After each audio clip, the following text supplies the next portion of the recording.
Good morning, students. English Literature, Chapter 1. I fall into disgrace. As per you read that.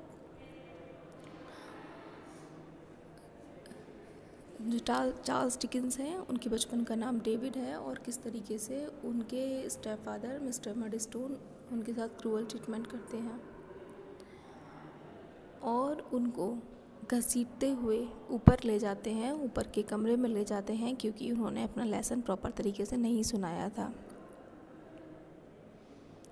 David ने उनसे प्रार्थना की कि please मुझे मत मारो, बट वो नहीं सुनते और उनको टाइटली ग्रिप कर लेते हैं।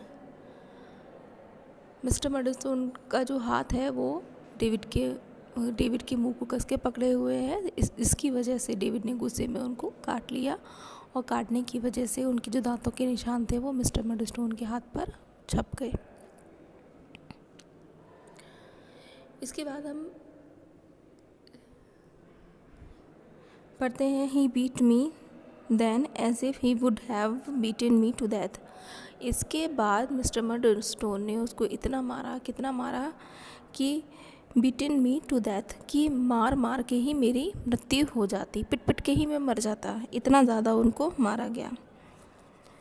Above all the noise we made, I heard them running up the stair and crying out. I heard my mother crying out. मेरी आवाज़, पिटने की आवाज़ को सुनकर मेरी माँ ज़ोर ज़ोर से चिल्लाने लगी और चिल्ला के चीखने लगी। एंड पैगोटी भी। देन ही वाज गॉन, जब वह चला गया, मिस्टर मडस्टोन जब वहाँ से चला गया, and the door was locked outside. उसके बाद उसको कमरे में ही बंद करके मिस्टर मडस्टोन ने दरवाज़ा बाहर से बंद कर दिया। And I was lying fevered and hot. उसके बाद मैं वहीं पड़ा रहा, गर्म हो गया था, मुझे बुखार आ गया था और मैं वहीं पर पूरी तरीके से फटे हुए कपड़ों में पड़ा रहा। I sat listening for a long while but there was not a sound. मैं बहुत देर तक वहाँ पड़ा रहा लेकिन वहाँ पर कोई भी आवाज़ नहीं थी, कोई भी। I cradled up from the floor and saw my face in the glass. मैं रेंगते रेंगते फ्लोर पर एक शीशे के सामने पहुंचा और मैंने खुद को देखा। सो स्वेल्व्ड, कि मेरा चेहरा कितना सूज गया है, लाल हो गया है, रेड हो गया है, एंड अगली, और बुरा लग रहा है। मेरा चेहरा सूज गया था, पिट पिट कर लाल हो गया था और बुरा लग रहा था। दैट इट ऑलमोस्ट फ्राइटेंड मी, और मेरा चेहरा मुझे डरा रहा था।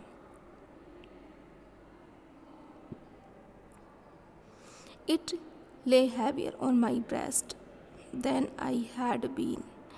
A most atrocious criminal, I dare say. मुझे ऐसा लग रहा था जैसे कि मैं बहुत बड़ा क्रिमिनल हूँ, मेरे से बहुत बड़ी गलती हो गई है जिसके लिए मुझे इतनी बड़ी सज़ा मिल रही है। It had begun to grow dark. अब अंधेरा हो रहा था। I had shut the window, मैंने दरवाज़ा बंद कर दिया। When the key was turn, और फिर मुझे अचानक से लगा कि दरवाज़ा जो बाहर से जो लॉक लगा हुआ था वो टर्न हो रही है कि Miss Murdstone came in with some bread milk and meat and milk. तब उसमें से दूध खाना लेकर मेरी मिस मडस्टोन मेरे सामने आती हैं। These she put down upon the table, और वो सामान को टेबल पर रख देती हैं विदाउट अ वर्ड, बिना कुछ कहे वहाँ पे टेबल पर रख के वहाँ से चली जाती है। Long after it was dark I sat there, कुछ देर बाद अंधेरा हो जाता है, मैं वहाँ बैठ जाता हूँ। Wondering whether anybody else would come, और मैं ये सोच रहा था शायद कोई आएगा भी या नहीं आएगा। When this appeared improbably for a night, और मुझे ऐसा मुझे लग रहा था, अपीयर्ड, जब मुझे कुछ ऐसा अनुमान हुआ कि शायद कोई आएगा। I undressed and went to bed, अब मुझे जब लगने लगा कि अब कोई आने वाला ही नहीं है तब मैं बेड पर चला गया। I began to wonder fearful that would be done to me, मुझे मेरे साथ, मैं उसमें था, आश्चर्य में था कि मेरे साथ ऐसा क्यों किया जा रहा है। Whether it was a criminal act, या तो मैंने कोई क्रिमिनल एक्ट कर दिया है। दैट आई हैड कमिटेड, मैंने कोई ऐसा क्रिमिनल एक्ट कर दिया है, whether I should be taken into custody, या तो मुझे कस्टडी में ले जाया जाए या फिर मुझे कोई प्रिजन जेल खाने में डाल दिया जाए, मैंने कोई ऐसा अपराध कर दिया है। ये था आपका चैप्टर जिसमें कि चार्ल्स डिकेंस के बचपन की स्टोरी को बताया गया था कि किस तरीके से उसकी माँ ने सेकेंड मैरिज करी और उसके फादर और उसकी जो बुआ थी, जो मिस्टर मर्डस्टोन की सिस्टर थी, वो उससे लेसन सुनती हैं, वो लेसन नहीं सुना पाता है, इसकी वजह से उसको बहुत मारा जाता है और कमरे में बंद कर दिया जाता है। चार्ल्स डिकेंस का नोवेल है जिसमें से ये चैप्टर 4 था और इस चैप्टर को आई पर्सन में लिखा गया है, हर जगह आई है। इसका मतलब ये है कि चार्ल्स डिकेंस ने खुद अपने एक्सपीरियंस को इसमें बताया है, उनकी आप बीती स्टोरी है।